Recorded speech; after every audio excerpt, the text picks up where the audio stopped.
ज्यादा पुण्य किसका। वर्धमान नगर में रूपसेन नाम का राजा राज करता था। एक दिन उसके यहाँ वीरवर नाम का एक राजपूत नौकरी के लिए आया। राजा ने उससे पूछा कि उसे खर्च के लिए क्या चाहिए, तो उसने जवाब दिया, हर रोज 1000 तोले सोना।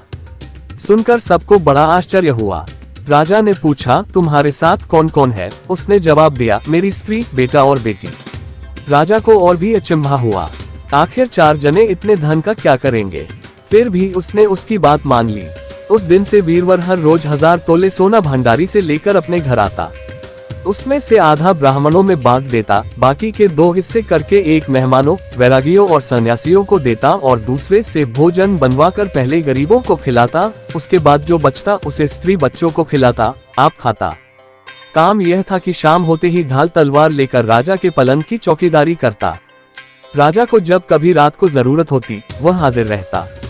एक आधी रात के समय राजा को मरघट की ओर से किसी के रोने की आवाज आई। उसने वीरवर को पुकारा तो वह आ गया। राजा ने कहा, जाओ पता लगाकर आओ कि इतनी रात गए यह कौन रो रहा है और क्यों रो रहा है। वीरवर तत्काल वहां से चल दिया। मरघट में जाकर देखता क्या है कि सिर से पांव तक एक स्त्री गहनों से लदी कभी नाचती है, कभी कूदती है और सिर पीट पीट कर रोती है, लेकिन उसकी आंखों से एक बूंद आंसू की नहीं निकलती। वीरवर ने पूछा, तुम कौन हो, क्यों रोती हो? उसने कहा, मैं राजलक्ष्मी हूँ। रोती इसलिए हूँ कि राजा विक्रम के घर में खोटे काम होते हैं, इसलिए वहाँ दरिद्रता का डेरा पड़ने वाला है।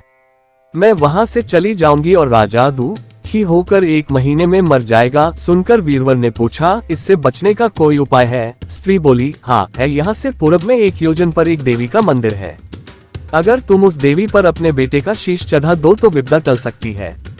फिर राजा 100 बरस तक बेखट के राज करेगा। वीरवर घर आया और अपनी स्त्री को जगाकर सब हाल कहा। स्त्री ने बेटे को जगाया, बेटी भी जाग पड़ी।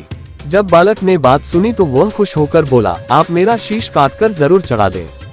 एक तो आपकी आज्ञा, दूसरे स्वामी का काम, तीसरे यह देह देवता पर चढ़े, इससे बढ़कर बात और क्या होगी। आप जल्दी करें। वीरवर ने अपनी स्त्री से कहा, अब तुम बताओ। स्त्री बोली, स्त्री का धर्म पति की सेवा करने में है। निदान चारों जने देवी के मंदिर में पहुँचे। वीरवर ने हाथ जोड़कर कहा, हे देवी, मैं अपने बेटे की बलि देता हूँ। मेरे राजा की 100 बरस की उम्र हो। इतना कहकर उसने इतने जोर से खांडा मारा कि लड़के का शीश धड़ से अलग हो गया। भाई का यह हाल देखकर बहन ने भी खांडे से अपना सिर अलग कर डाला। बेटा बेटी चले गए तो दुखी माँ ने भी उन्हीं का रास्ता पकड़ा और अपनी गर्दन काट दी। वीरवर ने सोचा कि घर में कोई नहीं रहा तो मैं ही जीकर क्या करूँगा। उसने भी अपना सिर काट डाला। राजा को जब यह मालूम हुआ तो वह वहाँ आया।